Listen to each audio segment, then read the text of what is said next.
Good afternoon everyone, my name is doctor Aishwarya. और जैसे कि आपको पता है, आज हमारे वेबिनार का जो टॉपिक है वो है कि can you reverse your blockages without any surgery. तो आज तो हमारा जो टॉपिक है बहुत ज्यादा इंटरेस्टिंग है, क्योंकि आजकल हम सबसे ज्यादा अगर किसी डिजीज से डरते हैं तो वो है हार्ट से रिलेटेड इश्यूज। तो वेबिनार स्टार्ट करने से पहले मैं तो सबको पूछना चाहूंगी कि आप में से कितने लोगों को यहाँ पे जो प्रेजेंट है उनको ब्लॉकेजेस की जो प्रॉब्लम है वो है। अगर आपको है तो आप चैट बॉक्स में प्लीज यस टाइप कर सकते हो। ओके। यस, उमेश जी ने कहा है उनको ब्लॉकेजेस की प्रॉब्लम है। और ऐसे कितने लोग हैं कि उन्हें सीढ़ियाँ चढ़ते वो समय सांस फूलना या फिर चेस्ट पेन होना, ऐसी भी तकलीफें होती है। तो आप भी चैट बॉक्स में यस टाइप कीजिए प्लीज। तो आजकल हम देखते हैं कि ये सारी तकलीफें बहुत ज्यादा बढ़ने लगी है। तो क्या ये जब हमें चेस्ट पेन होता है तो या ये पेन जो हो रहा है वो हार्ट से ही रिलेटेड है या फिर कोई और भी वजह हो सकती है, या फिर हमें ब्लॉकेजेस डिटेक्ट हुए हैं तो उन्हें रिवर्स करने के लिए हमें सर्जरी ही करनी जरूरी है, या कोई अलग भी मार्ग हो सकते हैं जिससे हम ये ब्लॉकेजेस रिवर्स कर सकते हैं, कम कर सकते हैं और इन सारी तकलीफों से बाहर आ सकते हैं। तो जुड़िए रहिए इस वेबिनार से, क्योंकि आज हम इस वेबिनार में यही सीखने वाले हैं कि ये ब्लॉकेजेस एग्जैक्टली क्यों डेवलप होते हैं, हम इनसे कैसे प्रिवेंट कर सकते हैं, कैसे इन्हें रिड्यूस कर सकते हैं, रिवर्स कर सकते हैं।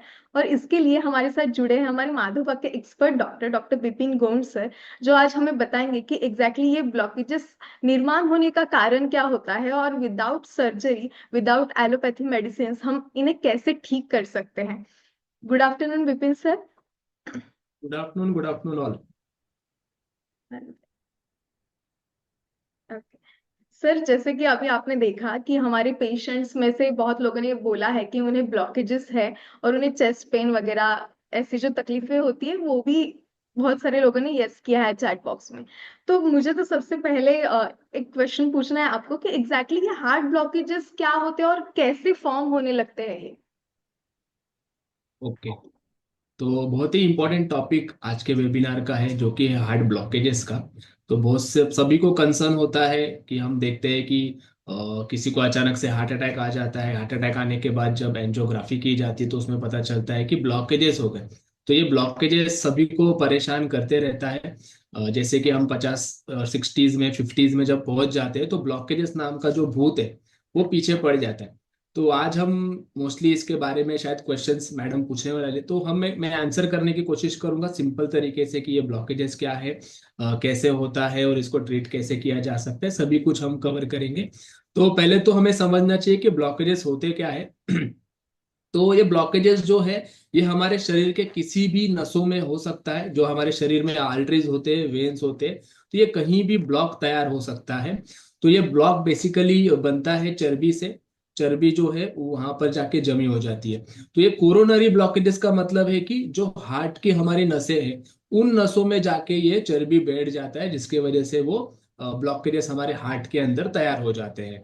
तो एक इमेज के माध्यम से मैं समझाने की कोशिश करूंगा, तो आपको थोड़ा सा इजीली अंडरस्टैंड हो जाएगा कि ये ब्लॉकेजेस दिखते कैसे हैं। तो अगर मेरा स्क्रीन आपको दिख रहा है तो यस। ये एक लेफ्ट साइड में जो है वो हार्ट है। हमारा हमारा ह्यूमन हार्ट इस तरीके से दिखता है, जो कि हम मूवीज वगैरह में देखते हैं तो कुछ अलग डिजाइन दिखता है, बट एक्चुअल में हमारा हार्ट जो है वो इस तरीके का होता है। इसके ऊपर जो रेड कलर के आप कुछ नसें देख रहे हो, जो रक्त वाहिका को जो देख रहे हो वो होते हैं कोरोनरी आर्टरीज। ओके। और राइट साइड में जो आप देख रहे हो तो एक कोरोनरी आर्टरीज को हमने बताया कि एक नॉर्मल आर्टरी है जिसके अंदर कुछ भी नहीं है, रेड कलर का आप देख सकते हो। और एक आर्टरी ऐसी है जिसके अंदर पीले पीले कलर का आपको कुछ डिपोजिशन दिख रहा है, जो कि लिपिड के डिपॉजिट से। तो ये जो होता है ये ब्लॉकेजेस होता है, जो कि हमारे हार्ट के कोरोनरी आर्टरीज में हमें देखने को मिल जाता है। तो ये जो कोरोनरी आर्टरीज है, इसको आप देखिए, यहाँ पर मैंने थोड़ा सा उसका एक अलग व्यू भी बनाया है कि जो आपको सफेद पीले रंग का आपको ब्लॉक दिख रहा है, जिसके वजह से जो नस हमारी जो नस है हार्ट की वो थोड़ी सी छोटी हो गई है। जो कि बड़ी कैविटी होनी चाहिए वो कैविटी आपकी छोटी हो गई है। और ये जो ब्लॉकेजेस है इसके लिए हम एंजियोग्राफी की रिपोर्ट करते हैं या फिर सीटी एंजियोग्राफी की रिपोर्ट करते हैं। तो एंजियोग्राफी के रिपोर्ट में एक राइट साइड में आपको एक ब्लैक एंड व्हाइट इमेज दिखता होगा। तो वो ब्लैक एंड व्हाइट इमेज के जैसे हमें रिपोर्ट मिलता है, जिसके अंदर डॉक्टर बताते हैं कि आपको ब्लॉकेजेस है 80% 90% जितना भी है वो उसमें पता चलता है। और सिमिलरली एक सीटी एंजियोग्राफी का रिपोर्ट होता है, जिससे भी हमें ब्लॉकेजेस के परसेंटेज के बारे में, उसके वॉल्यूम के बारे में, ये सारा कुछ हमें पता चल जाता है। और जब पेशेंट हमारे पास आता है तो आपके पास कुछ इस तरीके का रिपोर्ट आपके ब्लॉकेजेस के होते हैं हार्ट के। तो इसमें मेजरली आप ड्राइंग देखोगे तो आपको हार्ट के जो बड़े बड़े रक्त वाहिका थे उनके इमेजेस यहाँ पर बनी हुई होती है, और उसमें कितना परसेंटेज का ब्लॉक है ये यहाँ पर लिखा हुआ होता है। तो आइडियली रक्त वाहिका जो है उसके अंदर चर्बी जमा हो जाने से ये ब्लॉकेजेस तैयार हो जाते हैं हार्ट में, और जिसके बाद आगे अलग अलग प्रॉब्लम्स हमें हार्ट के रिलेटेड जो है वो देखने को मिल जाते हैं। ओके सर, आपने अभी हमें बहुत अच्छे तरीके से वो इमेज वगैरह दिखा के बताया कि एग्जैक्टली exactly आर्टरी में हमारे ब्लॉकेजेस कैसे फॉर्म होते हैं। लेकिन सर, जैसे कि हम अक्सर देखते हैं कि चर्बी की वजह से ये ब्लॉकेजेस फॉर्म होते हैं, तो हम अक्सर ऐसे पेशेंट्स देखते हैं जिन्हें हाई कोलेस्ट्रॉल का प्रॉब्लम होता है। तो क्या हाई कोलेस्ट्रॉल ये एकमेव रीजन है ये ब्लॉकेजेस फॉर्म होने का, या और भी कई रीजंस हो सकते हैं? सो एकमेव रीजन तो नहीं है, क्योंकि इसमें और भी बहुत सारे फैक्टर्स आ जाते हैं जो ब्लॉकेजेस निर्माण करते हैं। तो जिसमें से एक ये कोलेस्ट्रॉल भी है, जिसमें आपके good cholesterol, bad cholesterol, triglyceride, total cholesterol, ये सभी लोग रोल प्ले करते हैं। लेकिन हमें समझना आवश्यकता है कि ये ब्लॉकेजेस तैयार क्यों होते हैं। तो ये ब्लॉकेजेस जो होते हैं, जो कि चर्बी जो होता है वो एक तरीके का समझ लो कि प्लास्टर है या सीमेंट है। तो ये जो प्लास्टर और सीमेंट है हमारे रक्त वाहिका के अंदर ही वॉल पे, जो अंदरूनी वॉल है उसके ऊपर आके वो चिपक जाते हैं, जिससे वो डिपोजिशन होते होते ब्लॉक तैयार हो जाते हैं। तो ये चिपकते क्यों है ये समझना जरूरी है। ये चिपकते इसलिए है कि जब हमारा ब्लड प्रेशर अनकंट्रोल्ड होता है तो उसके वजह से हमारे रक्त वाहिकाओं पे बहुत ज्यादा प्रेशर आने लगता है। तो जब बहुत ज्यादा प्रेशर आता है तो अंदर वाली जो वॉल होती है हमारे रक्त वाहिकाओं की, जिसको हम एंडोथीलियम बोलते हैं, तो एंडोथीलियम भी बहुत ज्यादा तन जाता है। वो बहुत ज्यादा तन जाने के कारण में उसके अंदर भी जख्म होने लगते हैं, वो फटने लगते हैं अंदर वाले वॉल। तो बहुत ज्यादा अगर आपका ब्लड प्रेशर बहुत दिनों से अनकंट्रोल्ड है तो अंदर वाली वॉल जो है वो खराब होगी, और वो वॉल जब अंदर वाली खराब हो जाएगी तो उसको रिपेयर करने के लिए वहां पर एलडीएल जो है हमारे कोलेस्ट्रॉल लिपिड प्रोफाइल में का जो मॉलिक्यूल होता है वो वहां पर जाके चिपक जाता है, और वो चिपकने से ब्लॉक हो जाता है। तो ये हो गया ब्लड प्रेशर के वजह से ब्लॉकेजेस तैयार होना। वैसे ही अगर आपको शुगर है और वो शुगर बहुत दिनों से कंट्रोल में नहीं है, अनकंट्रोल्ड आपका ब्लड शुगर है, तो उस केस में भी आपके जो रक्त वाहिकाओं के अंदर वाली जो वॉल है वो खराब होगी, और वो खराब हो जाने के कारण आपको फिर से ब्लॉकेजेस की समस्या हो जाएगी। उसके बाद अगर आप स्मोकिंग अल्कोहल करते हो, लेते हो, कुछ तरीके का बैड हैबिट्स अगर है, तो उसके वजह से भी आपके रक्त वाहिकाएं जो है वो खराब हो जाती है और आपको ब्लॉकेज की शिकायत हो जाती है। तो ऐसे जो भी चीज है जिनके वजह से आपके रक्त वाहिकाओं के अंदर वाली जो वॉल है, जो इनर लेयर है एंडोथेलियम की, अगर वो खराब होती है, अगर वो डैमेज होती है, तो ये सभी कारणों के वजह से ब्लॉकेजेस आपको देखने को मिल जाते हैं, ब्लॉकेजेस तैयार हो जाते हैं। तो बहुत ज्यादा स्ट्रेस ले लिया, बहुत ज्यादा एक्सर्शन कर लिया, बहुत ज्यादा भागदौड़ कर ली जिसके वजह से हार्ट पे बहुत ज्यादा लोड आ रहा है, टेंशन ले लिया, या फिर शुगर बीपी ये सब बहुत ज्यादा अनकंट्रोल्ड है, तो ऐसे सभी सिचुएशन में आपको ब्लॉकेजेस हो सकते हैं, और इसके वजह से ही ब्लॉकेजेस जो है हमारे शरीर में तैयार हो जाते हैं। तो सिर्फ कोलेस्ट्रॉल एक रीजन नहीं है, तो अगर आपको डायबिटीज है या फिर ब्लड प्रेशर है, आप बहुत ज्यादा स्ट्रेस लेते हो, तो इन सारी वजह से भी आपकी ब्लड वेसल्स है डैमेज हो सकती है, और उसकी वजह से वहां पे आपको ब्लॉकेजेस हो सकते हैं। तो अगर आपको भी डायबिटीज या फिर हाई ब्लड प्रेशर की तकलीफ हो तो आज ही उस पे आप काम करना शुरू कर दीजिए, नहीं तो आगे जाके ये सारी कॉम्प्लिकेशंस हो सकती है। अगर हमें ये सारी कॉम्प्लिकेशन अवॉइड करनी है तो हमें आज से ही उसकी कोशिश करनी चाहिए कि ये सारे प्रॉब्लम्स आगे जाके ना हो। तो सर, नेक्स्ट मुझे ये पूछना है कि बहुत बार हम ऐसा देखते हैं कि कुछ ज्यादा मतलब सीढ़ियाँ वगैरह चले या फिर दौड़ने लगते हैं जॉगिंग वगैरह पे, तो चेस्ट पेन होने लगता है। तो क्या ये चेस्ट पेन होता है तब ये हार्ट से ही रिलेटेड है, या फिर और भी रीजंस हो सकते हैं चेस्ट पेन के? ओके। तो ये बहुत ही इंपॉर्टेंट क्वेश्चन है, और ऐसे हम डेली बेसिस पे हमें एक दो पेशेंट दिख ही जाते हैं कि जिनको चेस्ट पेन होता है, और बहुत से बार हम डर जाते हैं कि ये हार्ट का चेस्ट पेन हो सकता है। तो थोड़ा सा इसमें ध्यान देना तो आवश्यक है, क्योंकि 99% टाइम जो चेस्ट पेन हमें देखने को मिलता है वो हार्ट का नहीं होता, वो किसी और वजह से होता है। बट अगर 1% भी अगर वो हार्ट का है तो हम उसे लाइटली नहीं ले सकते, हमें उसे सीरियसली लेना पड़ेगा, क्योंकि वो हार्ट अटैक भी हो सकता है। ठीक है। तो जब भी आपको चेस्ट पेन होता है तो हमें देखना जरूरी होता है कि ये chest pain cardiac chest pain है या नॉन कार्डियक चेस्ट पेन है। ये चीजें हमें डिफ्रेंशिएट करना सबसे पहला बहुत आवश्यक होती है कि जो ये चेस्ट पेन हो रहा है it is related to heart और it is not related to heart. ये चीजें देखना बहुत जरूरी है। तो सबसे पहले हम लोग ईसीजी निकाल लेते हैं। अगर आपका ईसीजी सबसे अच्छा आ रहा है, नॉर्मल आ रहा है ईसीजी, तो ये हार्ट रिलेटेड पेन नहीं है, ये किसी और वजह से हो सकता है। तो किसी और रिलेटेड वजह क्या क्या हो सकती है? तो जैसे अगर आपको एसिडिटी हो रही है तो एसिडिटी का पेन भी बहुत से बार ये हार्ट की तरफ छाती में होने लगता है। अगर गैसेस बन रही है, गैसेस ऊपर की तरफ चढ़ रही है, तो भी ये हमें ऐसा लगता है कि ये एंजाइना हो सकता है, हार्ट का पेन हो जाता है। कभी कभी मसल्स में स्पाजम आ जाता है, कुछ सामान अगर वजनदार उठा लिया या फिर बैग जो हम लैपटॉप के बैग वगैरह कैरी करते हैं उसके वजह से कभी कभी स्पाजम आ जाता है। कभी ट्रेन में चढ़ते समय उतरते समय कुछ मोच जैसे आ जाता है। तो anything related to muscles and bone, इस सामने के भाग में और पीछे के भाग में अगर किसी मसल्स में कुछ प्रॉब्लम है, बोन में अगर कुछ प्रॉब्लम है, तो भी वो आपको चेस्ट पेन की तरह लग सकता है। साथ ही में अगर गॉल ब्लैडर में स्टोन है, किडनी में अगर स्टोन है, तो ये भी कभी कभी हमें शोल्डर पेन और चेस्ट पेन की तरफ ले जाता है। और कभी कभी कुछ चेस्ट में अगर इन्फेक्शन है, फीवर वगैरह है, तो वो भी आपको चेस्ट पेन की तरफ देके जा सकता है।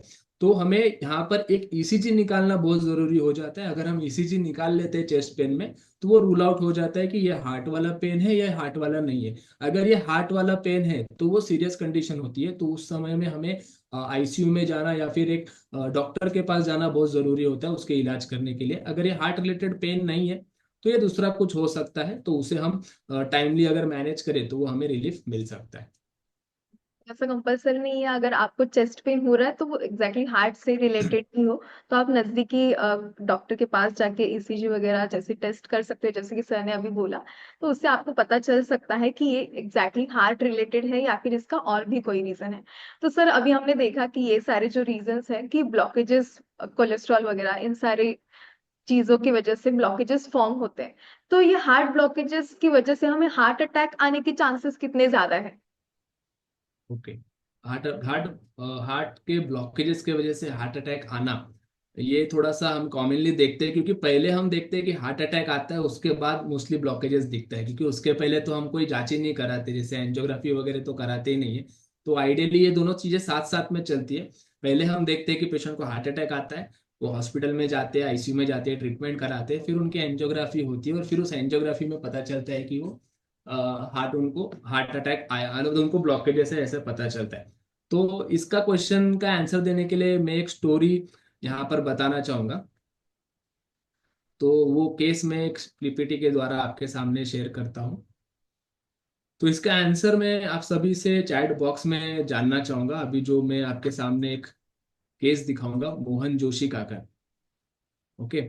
सो ये एक अंकल है, इनको हम थोड़ा सा रिवर्स ऑर्डर में जाते। उनको समझो आज के तारीख में 18 तारीख को उनको सुबह 7 बजे हार्ट अटैक आया। ठीक है। 12 बजे उनकी एंजियोग्राफी हो गई और उस एंजियोग्राफी में पता चला 95% उनको ब्लॉक है। ठीक है। उसके अगले दिन, अभी मैं आज के सिनेरियो में बात कर रहा हूँ, उसके अगले दिन मतलब पिछले 16 तारीख को उनके घर में एक फैमिली फंक्शन था। रात को उन्होंने वो फंक्शन अटेंड किया। ठीक है। और अच्छा खासा फैमिली के साथ में एंजॉय किया। उसके पिछले दिन वो ऑफिस में थे, ऑफिस में पूरा अपना काम किया उन्होंने ऑफिस का। और उसके पिछले दिन वो अपने गांव से रिटर्न आए थे। ठीक है। तो गांव से रिटर्न आए, 4 दिन के बाद में उनको हार्ट का प्रॉब्लम हो गया। तो अभी सवाल ये है कि ये जो हार्ट का प्रॉब्लम हुआ है, जो हार्ट अटैक का प्रॉब्लम हुआ है, तो ये क्या लगता है, ये ब्लॉकेजेस की वजह से हो गया उन्हें या फिर किसी और चीज की वजह से हो गया? आप सभी इसका आंसर दे सकते हो। अगर आपको लगता है कि ये ब्लॉकेज की वजह से हुआ है या फिर किसी और चीज की वजह से हुआ है, तो उसका आप चैट बॉक्स में डाल दीजिए कि ये ब्लॉकेजेस की वजह से हुआ या किसी और चीज की वजह से हुआ। और दूसरा जो क्वेश्चन मेरे सामने में जो आपको ये पूछना है, ये जो आप ब्लॉक देख रहे हो यहाँ पर इमेज में, जो पीला पीला सा ब्लॉक है जिसने पूरी आर्टरी को ब्लॉक करके रखी है, ये ब्लॉकेजेस कब बने? ये ब्लॉकेजेस 12 तारीख को बने, 13 तारीख को बने, 14 तारीख को बने, या जिस दिन हार्ट अटैक आया था उसी दिन 15 तारीख को ये ब्लॉक जो है कि बन गया था? यहाँ पे हम थोड़ा सोचेंगे और इसका आंसर देने की कोशिश करेंगे। तो इनको 15 तारीख को तकलीफ हुई थी, 14 तारीख को इन्होंने फैमिली फंक्शन में एंजॉय किया रात को, 13 तारीख को पूरा दिन ऑफिस में अच्छे तरीके से काम किया, 12 तारीख को वो गांव से भी रिटर्न आ गए थे घर पे। तो अभी जो ये प्रॉब्लम हुआ, ये ब्लॉकेजेस की वजह से हुआ या किसी और चीज की वजह से हुआ, एक। और दूसरा क्वेश्चन है, ये जो ब्लॉकेजेस अभी हमें दिख रहे हैं उनके रिपोर्ट में 95%, तो ये 95% ब्लॉक जो है, ये 15 तारीख को बना था, 14 तारीख को बना था, 13 तारीख को बना था, या 12 तारीख को बना था, या उसके भी पहले से ये अ, उनके हार्ट में मौजूद था? बहुत सारे लोगों का कहना है सर यहाँ पे कि ब्लॉकेजेस ये पहले से ही बने हैं। ओके। ओके, तो ये आपने बिल्कुल कहा, सही कहा कि ये जो ब्लॉक है ये पहले से ही बने थे, क्योंकि ये जो चर्बी के ब्लॉक होते हैं इनको बनने में काफी 5 से 10 साल, 15 साल का समय लग जाता है ये ब्लॉक बनने के लिए। तो फिर ये अगर 15 साल से या 10 साल से या 5 साल से भी किसी शरीर के अंदर है, तो उस समय तो हार्ट अटैक आया नहीं व्यक्ति को, तो ये हार्ट अटैक उसी दिन क्यों आया? तो इसका जवाब देने के लिए आगे की स्लाइड आपको मैं दिखाना चाहूंगा। तो यहाँ पे हमें समझना है कि जो कोलेस्ट्रॉल के ब्लॉक है वो ये नॉर्मल ब्लॉकेजेस है जो आपको एंजियोग्राफी के रिपोर्ट में दिखते हैं। हार्ट अटैक जो आ जाता है वो खून के ब्लॉकेजेस के कारण आता है, जो खून का थक्का हमारे ब्लड वेसल्स में जम जाता है, और वो जब आके इसमें ब्लॉक कर देता है हमारे नसों को, तब हमें हार्ट अटैक आ जाता है। ठीक है। तो इसका मतलब ये जरूरी नहीं है कि जो ब्लॉकेजेस है वो ब्लॉकेजेस की वजह से आपको हार्ट अटैक आएगा ही, इट इज नॉट नेसेसरी। हम ऐसे भी पेशेंट देखते हैं कि जिनको कोई भी ब्लॉक नहीं है, 0% ब्लॉक है, फिर भी उनको हार्ट अटैक आ जाता है। तो ये क्यों आता है? तो यहाँ पर आप क्लियर अंडरस्टैंड करना है कि आपके शरीर के अंदर जो खून होता है वो खून गाढ़ा हो जाता है, और गाढ़ा खून हो जाने के कारण उस खून में क्लॉट तैयार हो जाता है, और वो खून का जो क्लॉट है, खून का जो थक्का है, वो आपके हार्ट के नसों में आके ब्लॉक कर देता है, जिसकी वजह से हार्ट अटैक आपको आ जाता है। ठीक है। तो इसकी ट्रीटमेंट भी सिंपल होती है। इसको जो खून की गांठ है, जो क्लॉट बना है, उसको आप डिजोल्व कर दो, उसको आप फोड़ दो, तो वो ब्लड सप्लाई फिर से अच्छे से होने लगता है, और वो पेशेंट धीरे धीरे नॉर्मल हो जाता है। तो ये हार्ट अटैक की पैथोफिजियोलॉजी सिंपल भाषा में इस तरीके से हम समझ सकते हैं। Yes ma'am. तो सर एग्जैक्ट रीजन तो हमें अभी ये पता चला कि ब्लॉकेजेस के वजह से हार्ट अटैक नहीं आता, तो ब्लड क्लॉट अगर हो जाए तो उसके वजह से हार्ट अटैक आता है। बराबर, बिल्कुल। सर तो लेकिन हम अक्सर ऐसा देखते हैं कि अगर हमें चेस्ट पेन वगैरह हो रहा है तो हम अब जब डॉक्टर के पास चले जाते हैं तो डॉक्टर टेस्ट कराते हैं, ईसीजी वगैरह निकालते हैं, ईसीजी भी आपका नॉर्मल आता है तो एंजियोग्राफी के लिए जाते हैं। और जब बराबर। एंजियोग्राफी में 80 to 90% ब्लॉकेजेस डिटेक्ट होते हैं तो डॉक्टर तुरंत बोलते हैं कि आपको अभी एंजियोप्लास्टी करानी पड़ेगी। तो क्या ये ब्लॉकेजेस डिटेक्ट होने के बाद एंजियोप्लास्टी करना बहुत ज्यादा जरूरी है, या फिर इसे हम अवॉइड भी कर सकते हैं अगर हमें 80 to 90% ब्लॉकेजेस है फिर भी? ओके। तो अगर अगर आप देखते हो ब्लॉकेजेस की ट्रीटमेंट, अगर आप बाहर की दुनिया में देखोगे, आउट ऑफ इंडिया या कहीं भी, तो आपको अक्सर दिखेगा कि ब्लॉकेजेस दिखने के बाद वो आपको एक तो एंजियोप्लास्टी सजेस्ट करेंगे कार्डियोलॉजिस्ट, या फिर वो कहेंगे कि आप बाईपास सर्जरी करा लो। तो ये दोनों भी ट्रीटमेंट क्या है ये हम थोड़ा समझ लेंगे आगे के सेशन में। तो अभी मैडम का सवाल था कि ब्लॉकेजेस है तो एंजियोप्लास्टी करना जरूरी है या नहीं है। तो अगर उस ब्लॉकेजेस से आपको तकलीफ है, पहले तो आपको देखना पड़ेगा क्या वो ब्लॉकेजेस आपको सच में तकलीफें दे रही है या तकलीफें नहीं दे रही, ये आपको पहले देखना पड़ेगा। क्योंकि आइडियली जब हम देखते हैं तो एक 40-50 ईयर्स के बाद में अगर आप एंजियोग्राफी एक नॉर्मल व्यक्ति का भी आप करोगे, तो उनके केस में भी आपको 40-50%, 60% ब्लॉकेजेस आपको देखने को मिल जाते हैं। लेकिन उनको चेस्ट पेन या दम लगना ऐसा कुछ भी देखने को नहीं मिलता है, बट ब्लॉकेजेस होते हैं। ठीक है। तो रूटीनली हम देखेंगे ना, आइडियली 40-50 ईयर्स के बाद में, 60 ईयर्स के बाद में हमें थोड़ा मोड़ा बहुत तो ब्लॉकेजेस होता ही है हमारे हार्ट में। ठीक है। तो अभी समझेंगे कि ये ब्लॉकेजेस सच में हमें निकालना चाहिए या नहीं निकालना चाहिए। तो उसके लिए मैं फिर से एक थोड़ा स्लाइड की मदद ले लेता हूँ ताकि वो समझने में समझाने में इजी हो जाए। तो मैं एक स्लाइड शेयर करता हूँ। यस। तो अभी देखिए, अगर ये आपके ब्लॉकेजेस है, हाँ, तो ये हमने कोरोनरी आर्टरीज देखा ऊपर की ओर में, और नीचे ये कोलैटरल सर्कुलेशन है, और ये राइट साइड में जो देख रहे हो वो आप जाली जाली जैसा एक देख सकते हो, एक हार्ट है जिसमें बहुत सारी जालीदार चीजें आपको दिख रही है। तो ये जालीदार चीज जो है वो हमारे छोटे छोटे माइक्रो वेसल्स है, माइक्रो ब्लड वेसल्स है। आप एंजियोग्राफी में रिपोर्ट में देखोगे तो जो बड़े वाले डार्क ब्लैक आपको दिख रहे हैं वही आपको दिखते हैं, और बाकी के जो छोटे छोटे वेसल्स होते हैं वो आपके इसमें नहीं दिखते आपके रिपोर्ट में। तो ये क्यों नहीं दिखते? क्योंकि वो माइक्रो सर्कुलेशन है, वो सभी लोगों के शरीर में वो नहीं होता है। वो जो व्यक्ति एक्सरसाइज करता है, जो व्यक्ति फिजिकली बहुत एक्टिव होता है, जो अपने हार्ट का इस्तेमाल बहुत अच्छी तरीके से करता है, उन व्यक्तियों में ये कोलैटरल सर्कुलेशन जो है वो डेवलप हुआ हुआ होता है। तो जिन जिन के शरीर में ये कोलैटरल सर्कुलेशन बहुत अच्छा होता है, उनको ब्लॉकेजेस होने के बावजूद भी कोई सिम्टम्स नहीं होते, कोई तकलीफ नहीं होता। और इनको अगर आपने सीढ़ियाँ चढ़ने के लिए कहा तो ये आसानी से सीढ़ियाँ भी चढ़ जाते हैं। इनको दौड़ने में, चलने में कोई भी समस्या नहीं होती। तो अगर आप एंजियोग्राफी का रिपोर्ट देखोगे तो उसमें शायद आपको दिख जाएगा कि 80% 90% ये सब ब्लॉकेजेस है। बट उनको, उनके हार्ट को, उनके शरीर को किसी भी प्रकार का कोई भी प्रॉब्लम देखने को नहीं मिलता है। किनको नहीं मिलेगा? जिनके शरीर में अच्छा खासा कोलेट्रल सर्कुलेशन डेवलप हुआ है, उनमें यह प्रॉब्लम देखने को नहीं मिलता है। तो अब ये बात कैसे समझ में आएगी कि किसके शरीर में अच्छे कोलेट्रल्स है और किसके शरीर में नहीं है? तो एक घर में आपको सिंपल टेस्ट करना है। तो आप अगर 3 महले आपके बिल्डिंग के अगर आप बिना रुके इजिली चढ़ जाते हो, दैट मीन्स आपके हार्ट के अंदर अच्छे खासे कोलेट्रल्स है। आपका हार्ट की ताकत बहुत अच्छी है। ठीक है। अगर आपको मेडिकली चेक करना है, आपको रिपोर्ट निकाल के चेक करना है, तो एक स्ट्रेस टेस्ट नाम की रिपोर्ट होती है जिसको टीएमटी रिपोर्ट कहते हैं। इसमें आपको डॉक्टर जो है वो ईसीजी के लीड्स लगाते हैं आपके पूरे शरीर के अंदर, जो लीड्स लगते हैं, और वो लीड आपके मॉनिटर कंप्यूटर से कनेक्टेड होता है, और आपको वो ट्रेडमिल के ऊपर चलने के लिए कहते हैं। तो जब आप ट्रेडमिल के ऊपर चलते हो तो उस समय आपका ईसीजी को ये लाइव मॉनिटर किया जाता है। आपका ब्लड प्रेशर, हार्ट रेट, ये सभी चीजें मॉनिटर की जाती है।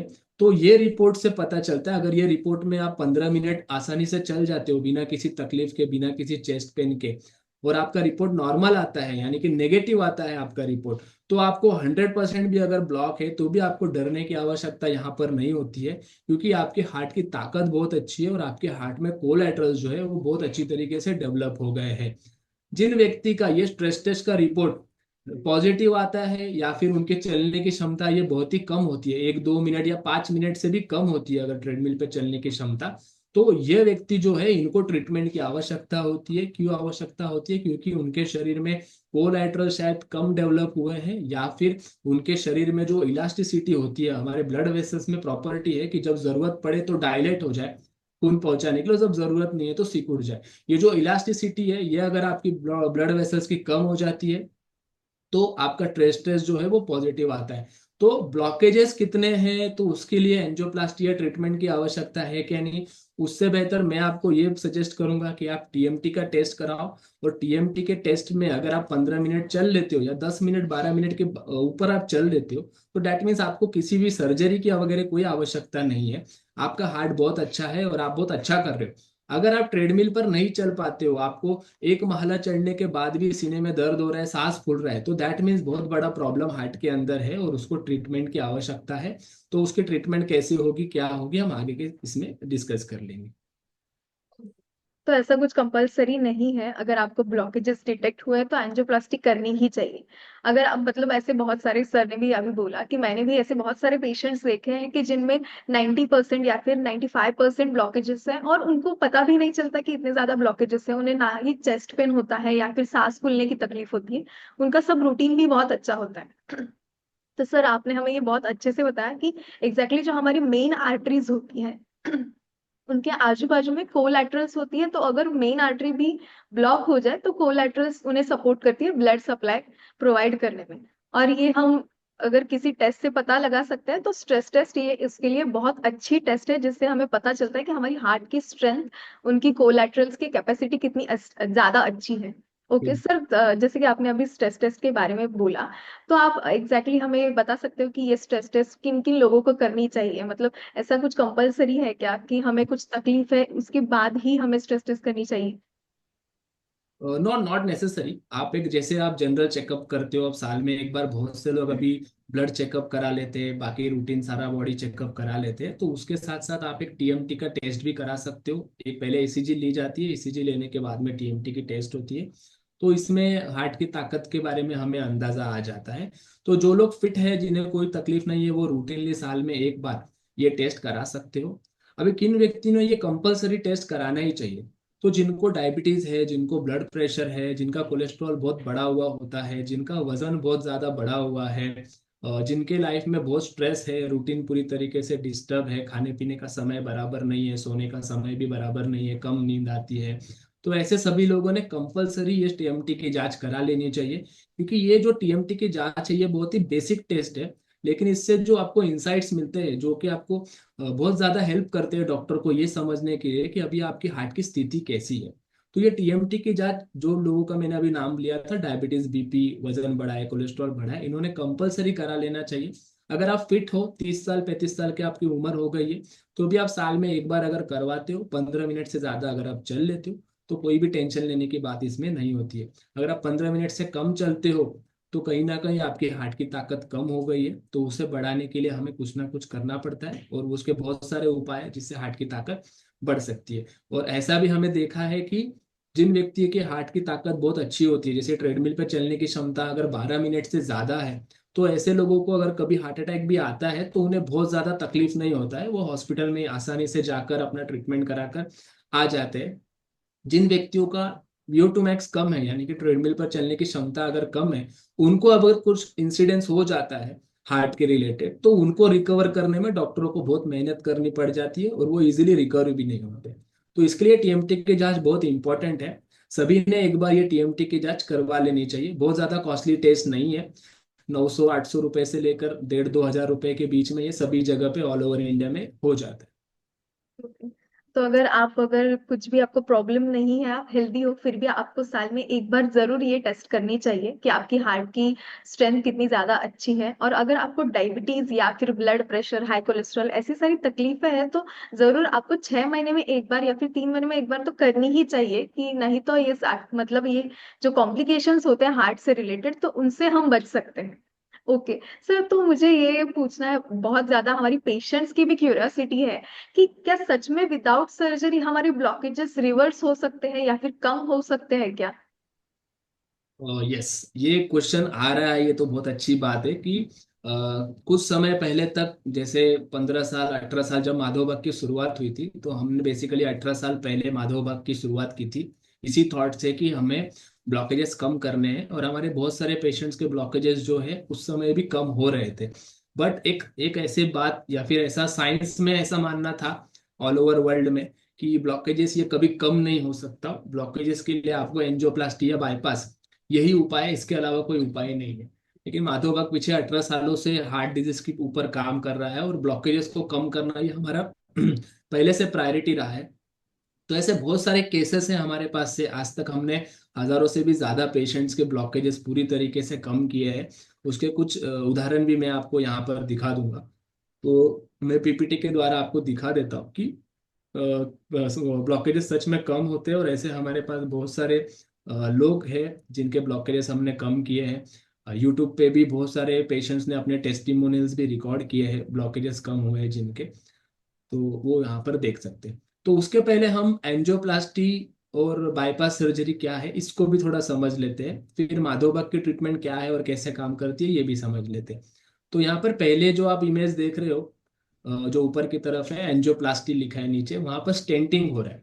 तो एंजियोप्लास्टी में बेसिकली एक स्टेंट होता है, स्प्रिंग की तरह होता है वो, और वो आपके नसों के अंदर डाला जाता है हार्ट के, और उसको फुला दिया जाता है। तो जो आपका ब्लॉक होता है, तो वो ब्लॉक वहां पे चिपक जाता है बाजू के दीवारों पे, और आपके जो पैसेज है वो वहां पर बढ़ जाता है। ठीक है, ये हो जाता है आपका एंजियोप्लास्टी। ये सिंपल प्रोसीजर है, जैसे आप देख सकते हो कि एक ट्यूब आई है और ट्यूब ने उस ब्लॉक को दबा दिए और एक स्प्रिंग वहां पर फिक्स हो गया। तो स्प्रिंग के फिक्स हो जाने के कारण वो ब्लड वेसल्स आपकी अभी छोटी भी नहीं हो सकती ना वो बड़ी हो सकती है, वो वहां पर आपकी सॉलिड हो गई ब्लड वेसल। ठीक है, और यहाँ पे नीचे आप देख सकते हो बाईपास सर्जरी का फोटो लगाया है मैंने। तो वो बाईपास सर्जरी में क्या होता है, जहां पर ब्लॉक है, तो ब्लॉक के आगे से ब्लॉक के पीछे से एक नस ली जाती है हमारे शरीर में से, और उसको उसके आगे की तरफ जोड़ दी जाती है। तो वो जो ब्लॉक होता है वो बाईपास हो जाता है। ठीक है, तो वो ब्लॉक आर्टरी को आप देख सकते हो कि ऊपर से एक नस आई है, और ऊपर की जो नस है वो आकर उस ब्लॉक आर्टरी के आगे जो है वो ज्वाइन कर दी गई है। ठीक है, अभी आपको समझ में, ये जो रेड लाइन आप देख रहे हो, ऊपर से एक नस ली गई है और उस नस को ब्लॉक आर्टरी के आगे जाके जोड़ दी गई है। तो इससे वो चीजें बोलते हैं बाईपास हो गया, जो ब्लॉक आपका है वो बाईपास हो गया, अभी उसको डायरेक्ट ऊपर से खून मिल रहा है। तो ये दोनों भी कंडीशन में आप देखिए कि आपके ब्लॉकेजेस को वहां से निकाला नहीं गया है, वो ब्लॉकेजेस आपके वहीं पर है। दोनों भी ट्रीटमेंट में आप देखोगे कि ब्लॉकेजेस आपके वहीं जगह पे है। पहले सिचुएशन में ब्लॉकेजेस को हमने दबा दिया आर्टरीज के वॉल पे और जगह को बड़ी कर दी, और दूसरे केस में एक नई पाइपलाइन की कनेक्शन, एक नई आर्टरी हमने वहां पर जोड़ दी। तो दोनों भी केसेस में ब्लॉकेजेस जो है आपकी वो वहीं की वहीं पर है। माधव बाग में हम क्या करते हैं, माधव बाग के पहले तो केस देख लीजिए कि ये जो पेशेंट है इनके ब्लॉकेजेस जो है वो येलो येलो से हमने गोला गोला किया है, जो कि पर्पल पर्पल में दिख रहा है। तो बिफोर ट्रीटमेंट और आफ्टर ट्रीटमेंट ब्लॉकेजेस कम होते हुए यहाँ पे दिखाई दे रहे हैं। इसके आगे भी आप देखिए कि ये जो पर्पल पर्पल शेड में दिख रहा है वो आगे जाके ब्लड वेसल्स पूरी तरीके से क्लीन है। वो जो ग्रीन कलर का जो दिख रहा है जिसपे येलो से हमने गोला किया है वो आपकी ब्लड वेसल्स है, और जो व्हाइट कलर का है वो आपका हार्ट है। उसके ऊपर ये सीटी एंजियोग्राफी का रिपोर्ट है, इसके लिए इस तरीके से दिख रहा है। यहाँ पे भी ऑलमोस्ट 90% का ब्लॉक था, जो कि आगे यहाँ पर क्लियर होते हुए हमें दिख रहा है। तो ऐसे बहुत सारे केसेस है, यहाँ पर मैंने तीन ही केसेस आपको दिखाने की कोशिश किया कि ये जो है हमारे पास पेशेंट जो है जिनके ब्लॉकेजेस डेफिनेटली रिवर्स हो जा रहे हैं। जैसे कि अभी हम सर ने भी हमें दिखाया कि मतलब एंजियोप्लास्टी में ब्लॉकेजेस आपके कम नहीं किए जाते, उसमें जो स्टेंट डालते हैं उसकी वजह से वो फ्लैटन हो जाते हैं, ना कि वहां से निकाले जाते हैं। तो वहां पे से फ्लैट करते हैं तो वहां पे ब्लड फ्लो फिर से चालू हो जाता है। और बाईपास में भी कुछ ब्लॉकेजेस रिमूव नहीं किए जाते। सर जैसे कि आपने अभी हमें इम्प्रूवमेंट के केसेस दिखाए माधव बाग के, कि माधव बाग में एग्जैक्टली रिड्यूस किए जाते हैं ब्लॉकेजेस। तो ये विदाउट सर्जरी तो आप नहीं करते, हमें ये तो अभी पता चला है। तो एग्जैक्टली क्या प्रोसीजर की जाती है माधव बाग में, उसके वजह से ब्लॉकेजेस हमारे रिड्यूस होते हैं? तो माधव बाग में बेसिकली हम लोग पंचसूत्री का इस्तेमाल करते हैं, हम लोग आयुर्वेद से ट्रीटमेंट करते हैं। आयुर्वेद में बताए गए जो वनस्पतियां हैं, जो पंचकर्म ट्रीटमेंट है, वो सभी का इस्तेमाल करके हम लोग ट्रीटमेंट करते हैं। लेकिन आप टेस्ट देखोगे, डायग्नोस्टिक टेस्ट, तो हम सीटी एंजियोग्राफी, स्ट्रेस टेस्ट, ये सारा कुछ का इस्तेमाल करते हैं पेशेंट को ये दिखाने के लिए कि उनके ब्लॉकेजेस कितने कम हुए हैं। लेकिन ट्रीटमेंट जो भी यूज होता है वो सब आयुर्वेदिक पद्धति से हम लोग करते हैं। तो सबसे बड़ा रोल इसमें आ जाता है आपके पंचकर्म थेरेपी का। तो पंचकर्म क्या होता है, ये कुछ अभी तो लोगों को पता होता है, मैं फिर से बता देता हूँ। पंचकर्म एक ऐसी प्रोसीजर है आयुर्वेद में जिससे हम पूरे शरीर का शोधन करते हैं, पूरे शरीर का डिटॉक्सिफिकेशन करते हैं, ऐसा आप समझ सकते हो। तो जो ब्लॉकेजेस रिवर्स करने के लिए हम लोग पंचकर्म करते हैं उसमें से सबसे पहला आ जाता है स्नेहन।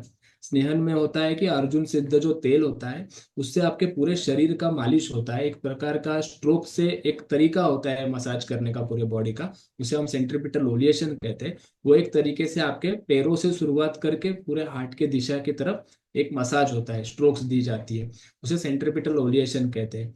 दूसरा इसमें ट्रीटमेंट हो जाता है वो होता है स्वेदन का, जिसे थर्मल वैसोडाइलेशन हम कहते हैं। इसमें जो वनस्पति के काढ़े होते हैं उसकी स्टीम आपके पूरे बॉडी को दी जाती है। तो पहले तो हमने स्नेहन कर दिया, मसाज कर दिया, उसके बाद में स्टीम दे दिया। तो ऐसा करने से होता क्या है, स्नेहन करने से पूरा जो सर्कुलेशन है ब्लड का वो अच्छी तरीके से पूरे शरीर में होने लग जाता है। और स्टीम देने से क्या होता है कि स्टीम देने से आपको पसीना आता है। ठीक है, तो जब पसीना आता है तो जो भी टॉक्सिन्स आपके ब्लड में है, जिसके वजह से आपको अगर याद होगा कि खून के अंदर की जो लेयर है वो अगर खराब होती है तो ब्लॉकेजेस तैयार होते हैं। ठीक है, तो खून के अंदर की लेयर खराब करने वाले जो टॉक्सिन्स होते हैं वो सब स्वेदन के द्वारा, पसीने के द्वारा हमारे शरीर से बाहर निकल जाते हैं। कोलेस्ट्रॉल वगैरह जो मॉलिक्यूल्स है वो भी पसीने के द्वारा बाहर निकल जाते हैं। और जब स्नेहन किया जाता है तो रक्त वाहिका जो कड़क हो गई है, जो कठिन हो गई है, उनमें भी एक मार्दवता, यानी कि उनमें इलास्टिसिटी आ जाती है स्नेहन करने से और स्वेदन करने से। उसके बाद आ जाता है हृदय धारा की ट्रीटमेंट। हृदय धारा में हम क्या करते हैं कि हार्ट के ऊपर, छाती के ऊपर धारा छोड़ी जाती है काढ़े की। तो वो धारा छोड़ने से क्या होता है कि यहाँ के जो मसल्स है, जो आपको सांस लेने के लिए मदद करते हैं, रेस्पिरेशन के लिए, उनकी जो ताकत कम हो जाती है उनको बढ़ाने का काम ये हृदय धारा करता है। तो जिसका जिनका सांस फूलता है, जिनको जिनको चेस्ट पेन होता है, वो सिम्टम्स को कम करने के लिए हृदय धारा नाम की जो पंचकर्म है वो यहाँ पर उपयोगी हमें पड़ती है।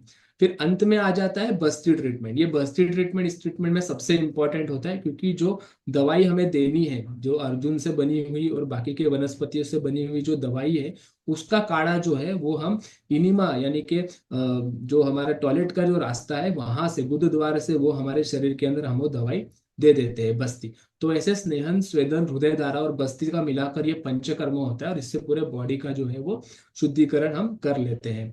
इसके बाद इंपॉर्टेंट रोल आ जाता है डाइट का। तो ये डाइट में हम रिवर्स डाइट किट नाम का जो डाइट है, जो आप देख सकते हो, वो हम पेशेंट्स को दे देते हैं। ये डाइट किट इस तरीके से बनाया गया है कि इसमें आपको सुबह के नाश्ते से लेकर रात के खाने तक का सारा कुछ इसमें हमने दिया गया है। इसमें चाय भी है, आपका शाम का नाश्ता भी है, रोटी भी है, दाल भी है, सारा कुछ इसके अंदर हमने दिया है। तो ये डाइट बॉक्स बनाने का एक पर्पस था। पर्पस ये है कि इसके अंदर जो है वो एंटीऑक्सीडेंट रिच ऐसा ये फूड है, इसकी ओरेक वैल्यू भी हाई है। तो बहुत ज्यादा बॉडी में जो इन्फ्लामेशन आ जाता है, जो हमारा जो इंटरनल लेयर जो डैमेज हो जाता है ब्लड वेसल्स का, उनको ठीक करने के लिए और ब्लॉकेजेस को वहां से निकालने के लिए जो है वो डाइट बॉक्स जो है ये काम में आता है। तो ये डाइट बॉक्स में कुछ मेडिसिन भी हमने मिलाए हैं। तो ये डाइट बॉक्स जो है ये सिर्फ खाना नहीं है, तो ये मेडिसिन का भी काम करता है। तो जब आप ब्लॉकेजेस रिवर्सल की ट्रीटमेंट माधवबाग में चालू करते हो, तो उस समय आपको हम हमारा खाना ही खाने को देते हैं। 2 या 3 महीने ये खाना खाना पड़ता है। आपके कितना परसेंट ब्लॉक है, उसको कितना समय लगेगा, उसके हिसाब से ये 1 बॉक्स लगेगा, 2 बॉक्स लगेगा, कि 3 बॉक्स लगेगा ब्लॉकेजेस को रिवर्स करने के लिए। तो वो हमारे डॉक्टर्स डिसाइड करते हैं, उस हिसाब से ये डाइट जो है हम चालू कर देते हैं। तो ये डाइट चालू करने के 60 से 90 दिनों के बाद में आपके ब्लॉकेजेस कम होने लगते हैं, और पहले 90 दिनों में आपका 40 से 50% ब्लॉक जो है वो कम हो जाता है। तो ये जो मेन ट्रीटमेंट है, पहला तो पंचकर्म मैंने बताया, और दूसरा मैंने बताया डाइट बॉक्स। तो ये दो मेन ट्रीटमेंट से आपका जो ब्लॉक है वो कम होने लगता है, आपके सिम्टम्स कम होने लगते हैं। उसके बाद कुछ योगा आसन करना होता है, एक्सरसाइज करना होता है। तो वो कौन सा योगा आसन है, कितना एक्सरसाइज करना है, कम से शुरुआत करते करते धीरे धीरे उसको बढ़ाना पड़ता है। तो वो सब कुछ हम लोग आपको ट्रेनिंग देते हैं उसका। इसके बाद में आपकी जो दवाइयाँ है, ये दवाइयाँ भी कम करने का प्रयास हमारा रहता है कि आप कम से कम दवाइयों में आपके हार्ट को अच्छी तरीके से मैनेज करें। तो वो दवाई कम करने का प्रयास भी हम लोग करते हैं। साथ ही में कुछ इन्वेस्टिगेशन, जैसे स्ट्रेस टेस्ट कराना है, सिटी एंजियोग्राफी कराना है, ये सब कुछ भी इसी में हम लोग करवा लेते हैं। तो आपने देखा कि डाइट, पंचकर्म, एक्सरसाइज ये बहुत मेन होता है। और इसमें सबसे एक इम्पॉर्टेंट भी चीज हो जाता है स्ट्रेस को मैनेज करना। तो स्ट्रेस को मैनेज करने के लिए प्राणायाम, मेडिटेशन, ये सारा कुछ हम सिखाते हैं पेशेंट को, जिसकी वजह से उसके वाइटल्स पहले तो नॉर्मल आ जाते हैं। वाइटल्स मतलब उसका ब्लड प्रेशर, उसका वजन, पल्स, शुगर, ये सारी चीजें नॉर्मल आने लगती है, जो कि हमें पहले हफ्ते से देखने को मिल जाता है। फिर धीरे धीरे ये हर महीने हमारा ब्लॉकेजेस कम होता है। तो आफ्टर 3 मंथ्स हम फिर से एंजियोग्राफी या सिटी एंजियोग्राफी करवाते हैं, तो जिसमें हमें देखने को मिलता है कि पेशेंट के ब्लॉकेजेस जो है वो कम हो गए। पेशेंट को पहले ही हफ्ते से, दूसरे ही हफ्ते से महसूस होने लगता है, क्योंकि उसके सिम्टम्स कम हो जाते हैं, तो उसे पता चल जाता है कि मेरे ब्लॉकेजेस कम हो रहे हैं। बट रिपोर्ट निकालने के लिए हम 3 महीने बाद रिपोर्ट निकालते हैं, तो उसमें क्लियर कट हमें ब्लॉकेजेस कम होते हुए दिख जाता है। ओके। सर, तो आपने हमें बताया कि एग्जैक्टली माधवबाग में कैसी प्रोसीजर की जाती है, उसमें पंचकर्म का क्या इंपॉर्टेंस होता है, पंचकर्म में कौन सी प्रोसीजर की जाती है, उसकी वजह से ये ब्लॉकेजेस कम होने के लिए हेल्प होती है। उसके साथ साथ आपने हमें डाइट किट भी दिखाया कि ये डाइट किट, जैसे कि आपने बोला, ये भी बहुत इंपॉर्टेंट वर्क रोल प्ले करता है आपकी ब्लॉकेज रिड्यूस करने में। सर, तो अगर मतलब ये आपने जो डाइट किट बोला, तो क्या ये हमारे पेशेंट्स को बहुत सालों तक खाना है या फिर कुछ उसका लिमिटेड पीरियड ही है? नहीं नहीं, तो इसमें तो पहले हम डाइट क्यों दे रहे हैं, क्योंकि पहले बहुत ज्यादा डैमेज बॉडी के अंदर हुआ है, तभी आपको ब्लॉकेजेस बने हैं, ठीक है। तो उस समय मुझे ये डाइट बॉक्स ही देना पड़ेगा इनिशियल पहले 1, 2 या 3 महीने। अगर आपको 100% ब्लॉक है तो मुझे 3 महीने ये डाइट बॉक्स देने पड़ेंगे। अगर आपको 85-90 के बीच में है तो मैं 2 महीने दूंगा। 80% से कम है तो मैं आपको एक ही महीने ये डाइट बॉक्स दूंगा, ठीक है। और उसके बाद मैं क्या करूंगा कि मैं ये डाइट का कंसेप्ट आपको समझा दूंगा, एक डाइट चार्ट दे दूंगा। तो वो डाइट चार्ट के हिसाब से आपको घर पर खाना खाना है। तो इसमें थोड़ा सा स्ट्रिक्ट, जैसे डाइट बॉक्स पे जब आप होते हो तो आपको स्ट्रिक्टली डाइट बॉक्स ही खाना है, इसके अलावा बाहर का कुछ भी नहीं खाना है, जो हम देंगे उतना ही खाना है। लेकिन जब आप डाइट चार्ट पे आते हो तो हम धीरे धीरे उसमें थोड़ा थोड़ा रिलैक्सेशन देने लगते हैं। आपको डाइट में कंफर्टेबल, आप घर के डाइट पे किस तरीके से मैनेज कर सको, ये सारा कुछ हम डाइट चार्ट का जो प्लान होता है वो दे देते हैं उसमें। तो ऐसा नहीं है कि लाइफ टाइम उसको बॉक्स खाना है, उसको इनिशियल 2 या 3 महीने बॉक्स खाना होता है, उसके बाद में वो रेगुलर डाइट पे शिफ्ट हो सकते हैं। ओके। अभी सर आपने हमें बहुत अच्छे से बताया कि एग्जैक्टली माधव बाग में कैसे रिड्यूस किए जाते हैं ये ब्लॉकेजेस। और आपको सर एंजियोप्लास्टी या फिर बाईपास करने की जरूरत नहीं। आप डायरेक्टली, अगर आपको ब्लॉकेजेस डिटेक्ट हुए हैं तो आप माधव बाग में जा सकते हैं, आपकी नजदीकी क्लिनिक में।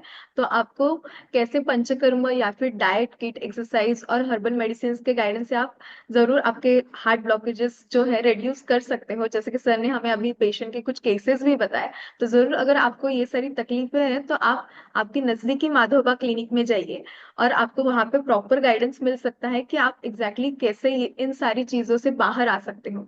अगर आप में से किसी ने भी यहाँ पे माधव बाग से ट्रीटमेंट ली है तो आप जरूर हमें चैट बॉक्स में बता सकते हो कि आपको कैसा लगा और आपको कितनी इम्प्रूवमेंट मिली है माधव बाग में ट्रीटमेंट लेने के बाद। ओके सर, तो मुझे अभी लास्टली आपको बताना है, बोलना है कि एग्जैक्टली मतलब आप हमारे पेशेंट्स को क्या टिप्स देना चाहोगे कि प्रिवेंशन के लिए, हार्ट ब्लॉकेजेस ना हो उसके लिए। ओके, तो सबसे पहला तो मैं यही बताना चाहूंगा कि पहले आपको रेगुलर चेकअप करते रहना चाहिए। जैसे जैसे आप 35-40 ईयर्स क्रॉस कर लेते हो, 40 साल क्रॉस कर लेते हो, तो आपको साल में एक बार आपके जो बेसिक चेकअप जो हम करते हैं, जैसे कि जिसमें हम वजन देखते हैं, ब्लड प्रेशर देखते हैं, हार्ट रेट देखते हैं, देन हमारा शुगर देखते हैं, लिपिड प्रोफाइल देखते हैं, ये बेसिक चीजें आपको हमेशा साल में एक बार देख लेना चाहिए। ताकि अर्ली स्टेज में अगर कुछ प्रॉब्लम है, जैसे बीपी आपका बढ़ रहा है या फिर शुगर आपका बढ़ रहा है, तो अर्ली जितना आपको जल्दी समझ में आएगा उतना जल्दी आप इजीली इस चीज को ट्रीट कर सकते हो। ब्लॉकेजेस बनने से पहले ही आप उसको कंट्रोल में ला सकते हो। तो रेगुलर चेकअप करना पहले तो बहुत जरूरी है। दूसरा, जिन्हें डायबिटीज है, बीपी है, ओबेसिटी है, वजन बढ़ा हुआ है, कोलेस्ट्रॉल जिनका डिरेंज्ड है, जिनको थायराइड है, उन्होंने इसे लाइटली नहीं लेना है। इसको गोलियों के द्वारा खाकर कंट्रोल में रखने के बजाय इसे रिवर्स करने की कोशिश करनी चाहिए। आजकल डायबिटीज भी पूरी तरीके से ठीक हो जाता है, ब्लड प्रेशर भी पूरी तरीके से ठीक हो जाता है। तो उन्हें पहले तो ठीक कर देना चाहिए, क्योंकि ब्लॉकेजेस का रिस्क फैक्टर आप देखोगे तो शुगर जो है वो सबसे बड़ा रिस्क फैक्टर है ब्लॉकेजेस बनने के लिए। ठीक है, उसके बाद ब्लड प्रेशर और बाकी की चीजें आती है। तो जिन्हें जिन्हें डायबिटीज आज है, तो शायद 10 साल या 15 साल जब डायबिटीज को हो जाएंगे तो उन्हें हार्ट के प्रॉब्लम, किडनी के प्रॉब्लम भी धीरे धीरे होते हुए हमें दिखते हैं आगे। तो ये आगे चल के प्रॉब्लम ना हो, तो अर्ली स्टेज में जल्दी से जल्दी उसे रिवर्स कर देना चाहिए। तो उसके ट्रीटमेंट्स भी अवेलेबल होते हैं, माधव बाग में भी उसकी ट्रीटमेंट है, तो उसे ठीक कर देना चाहिए बिना किसी गोली के। ये सारे प्रॉब्लम्स आपके ठीक हो जाने चाहिए। तीसरा है कि स्मोकिंग, अल्कोहल, टोबैको, ये चीजों से जितना आप दूर रहोगे उतना आपको अच्छा फायदा होगा, आपको प्रॉब्लम्स नहीं होंगे।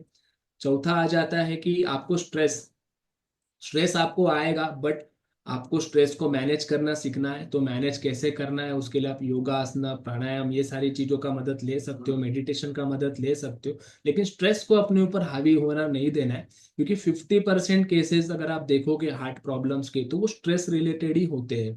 तो ये स्ट्रेस को कंट्रोल में रखने के लिए आपको योगा, प्राणायाम ये डेली बेसिस पे करना चाहिए।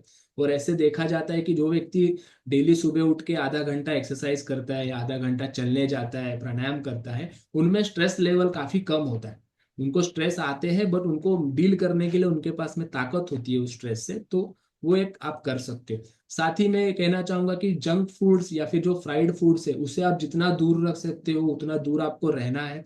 आपको ग्रीन वेजिटेबल्स, सैलड्स, फ्रूट्स, ये मैक्सिमम आपके डाइट में होना चाहिए। अगर आप 50% भी कच्चे चीजें खाते हो और बाकी के पके हुए चीज खाते हो, तो इससे भी आपके शरीर में टॉक्सिन्स जो है वो डिटॉक्सिफाई हो जाते हैं, कम हो जाते हैं शरीर में। तो ब्लॉकेजेस बनने की संभावना बहुत कम हो जाती है। अगर आप एक बाउल भर के सलाद खाते हो, एक बड़ा 150 से 200 ग्राम अगर दिन में आप सलाद खाते हो, तो उससे भी ब्लॉकेजेस बनने की चांसेस कम हो जाते हैं। इनफैक्ट जो रिवर्स डाइट बॉक्स मैंने आपको दिखाया, वो जब पेशेंट लेते हैं तो हम उनको एडवाइस करते हैं कि आपको एक कटोरा भर के सुबह में और शाम में आपको सलाद खाना है, कच्चा सलाद।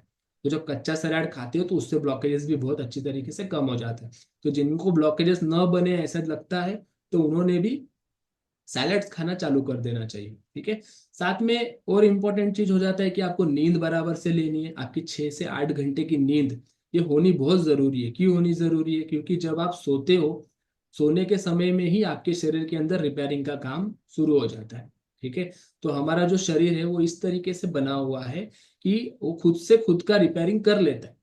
लेकिन अगर आप उसको सोने ही नहीं दोगे, आप उसको आराम ही नहीं दोगे, तो वो खुद से खुद का रिपेयरिंग नहीं कर पाता है, जिसकी वजह से फिर आगे प्रॉब्लम्स होने लगते हैं। तो अगर आप 6 से 8 घंटे अच्छी नींद ले लेते हो रात में, तो बहुत सारे डैमेजेस जो है आपके बॉडी में वो अपने आप से ठीक हो जाते हैं, रिपेयर हो जाते हैं। तो नींद लेना बहुत जरूरी है। तो ये जो 4-5 बातें मैंने बताई, अगर इसका हम ध्यान रखते हैं तो ब्लॉकेजेस वगैरह से आपको डरने की आवश्यकता नहीं है, और भविष्य में भी आपको ब्लॉकेजेस वगैरह नहीं होंगे। तो सर आपने हमें बहुत हमारे पेशेंट को बहुत अच्छे से गाइड किया कि एग्जैक्टली हमें क्या करना चाहिए। आपको जरूर आपके हर बार हमेशा साल में एक बार एटलीस्ट सारे ब्लड रिपोर्ट्स कर लेने चाहिए, सारे लिपिड प्रोफाइल से, कोलेस्ट्रॉल या फिर डायबिटीज, अगर आपको डायबिटीज है या फिर ब्लड प्रेशर है तो जरूर आपको स्ट्रेस टेस्ट करा लेनी चाहिए। तो ये सारे कॉम्प्लिकेशन से हम पहले ही बच सकते हैं। उसके साथ साथ अगर आप अच्छा डाइट ले रहे हो, एक्सरसाइज प्रॉपर कर रहे हो, आपकी नींद अच्छे से हो रही है, स्ट्रेस ज्यादा नहीं है, अगर है भी तो आप आपके नजदीकी कोई भी हमारे माधव बाग के डॉक्टर के पास जा सकते हो, तो वो आपको प्रॉपर गाइड करेंगे कि स्ट्रेस मैनेजमेंट के लिए आप और क्या कर सकते हो। तो इन सारी चीजों से आप ये सारी कॉम्प्लिकेशन जरूर प्रिवेंट कर सकते हो। और आपको अगर इस वेबिनार से कुछ भी डाउट है तो आप डायरेक्टली चैट बॉक्स में पूछ सकते हो, आपको विपिन सर जरूर गाइड करेंगे कि एग्जैक्टली आपको क्या करना चाहिए। तो पहले से सर यहाँ पे हमारे कुछ पेशेंट्स ने क्वेश्चन पूछे हैं, तो हम पहले वो ले लेते हैं। यस।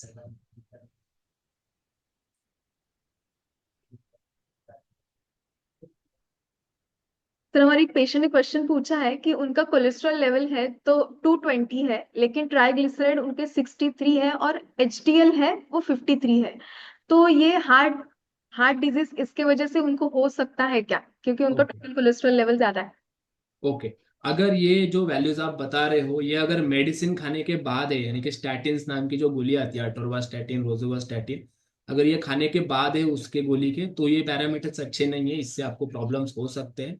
अगर ये बिना किसी मेडिसिन के खाए हुए अगर पैरामीटर्स है, तो दैट मीन्स अभी ये शुरुआत है आपके प्रॉब्लम्स होने की। तो इसे आपको इमिजिएटली डाइट और एक्सरसाइज करके इसे कंट्रोल में लाना होगा।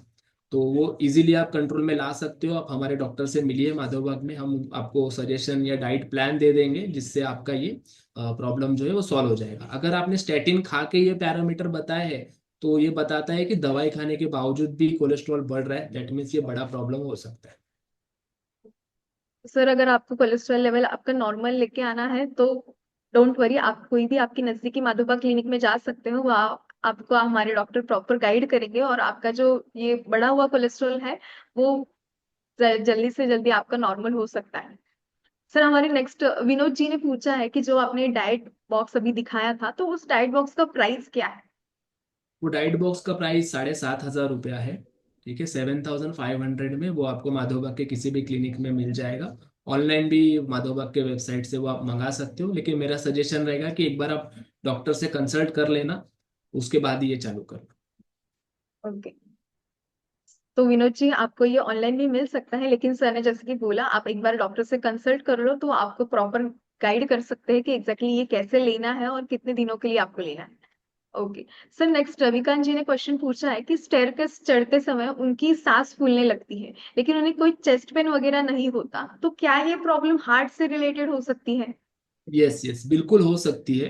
क्योंकि चलने के बाद सीने में दर्द होना, चलने के बाद सांस फूलना, ये दोनों सिम्टम्स जो है वो हार्ट से रिलेटेड है। ठीक है। चलने के बाद अगर सांस फूलती है, तो इसका मतलब ये होता है कि हार्ट का जो काम है, हार्ट का काम क्या होता है, पूरे शरीर में खून को फैलाना और वापस से उसे लेकर आना, प्यूरिफाई करने के लिए। तो अगर ये काम अच्छे से नहीं होता है, पूरे पूरे शरीर में खून को भेजना और दोबारा से उसको कलेक्ट करना, तो आपकी सांस फूलती है। ठीक है। आपके सीने में दर्द कब होगा, जब आपके हार्ट को खुद को खून नहीं मिलेगा, उस समय सीने में दर्द होगा। तो अभी आपको सिर्फ दम लगने की शिकायत है, ब्रेथलेस की शिकायत है, तो ये बताता है कि आपके हार्ट को खून अच्छे से मिल रहा है, बट आपके बॉडी को जो खून मिलना चाहिए उतना आपका हार्ट पंप नहीं कर पा रहा है। तो इसके लिए आपको स्ट्रेस टेस्ट करना पड़ेगा, और स्ट्रेस टेस्ट करके ये देखना पड़ेगा कि कितने मिनट में या फिर कितने मेट वैल्यू के बाद में आपके हार्ट में प्रॉब्लम दिख रहा है, तो उस हिसाब से ट्रीटमेंट और बाकी की चीजें चालू हो जाएंगी, तो ये प्रॉब्लम भी दो दम लगने का है वो सॉल्व हो जाएगा। ओके। तो सर रविकांत जी, जैसे कि सर ने अभी बोला कि हार्ट से रिलेटेड हो सकती है, तो आप जरूर स्ट्रेस टेस्ट करवा सकते हो। स्ट्रेस टेस्ट के बाद आपको एग्जैक्ट पता चल जाएगा कि अगर हार्ट से रिलेटेड है तो आपको कितना समय लग सकता है इसे रिवर्स करने के लिए और ये इस प्रॉब्लम से बाहर आने के लिए। तो जरूर आप आपकी नजदीकी माधोबा क्लिनिक में जाइए, आपको वहां पे हमारे डॉक्टर प्रॉपर गाइड करेंगे कि एग्जैक्टली ये प्रॉब्लम किस वजह से हो रही है। ओके सर, नेक्स्ट जो नंदी जी हैं, उन्होंने कहा है कि वो हमारी डायबिटीज और हार्ट की मेडिसिन हमारे माधव बाग से अभी ले रही है, और जो डाइट बॉक्स उन्होंने लिया है वो भी उनको बहुत अच्छा लग रहा है और उनका से रिजल्ट भी बहुत अच्छा मिला है उन्हें। Very nice. Okay. Very nice, keep it up. 3 महीने आपको जैसे डॉक्टर ने बताया है वैसे आप फॉलो कीजिए, आपका डेफिनेटली प्रॉब्लम जो है वो रिवर्स हो जाएगा, ठीक हो जाएगा। ओके सर, नेक्स्ट क्वेश्चन हमारी पेशेंट ने पूछा है कि वो 3 महीने से माधवप्राश ले रहे हैं, तो क्या इसके वजह से ब्लॉकेजेस क्लियर हो सकते हैं क्या? यस यस यस, माधवप्राश ये बहुत अच्छी दवाई है। इसमें आप मेन कंटेंट आप देखोगे तो उसमें आंवला है। आंवला में बहुत ज्यादा विटामिन सी होता है और वो एंटीऑक्सीडेंट भी होता है। ठीक है, मतलब शरीर के अंदर जो डैमेजेस करने वाले जो मॉलिक्यूल्स होते हैं जिसे हम फ्री रेडिकल्स या फिर ऑक्सीडेंट्स कहते हैं, उनको कम करने का काम ये आंवला करता है, माधवप्राश करता है। तो माधवप्राश अगर आप ले रहे हो तो ये बहुत अच्छी बात है। इससे आपके शरीर में होने वाले जो नुकसान है वो कम हो जाएंगे और आगे चल के होंगे नहीं। लेकिन अगर आपको ऑलरेडी ब्लॉकेजेस है तो माधवप्राश के साथ में आपको पंचकर्म भी लेना पड़ेगा उसको कम करने के लिए। अगर आपको सिर्फ प्रिवेंट करना है तो माधवप्राश आप ले रहे हो तो वो सफिशिएंट है आपके ब्लॉकेजेस को प्रिवेंट करने के लिए।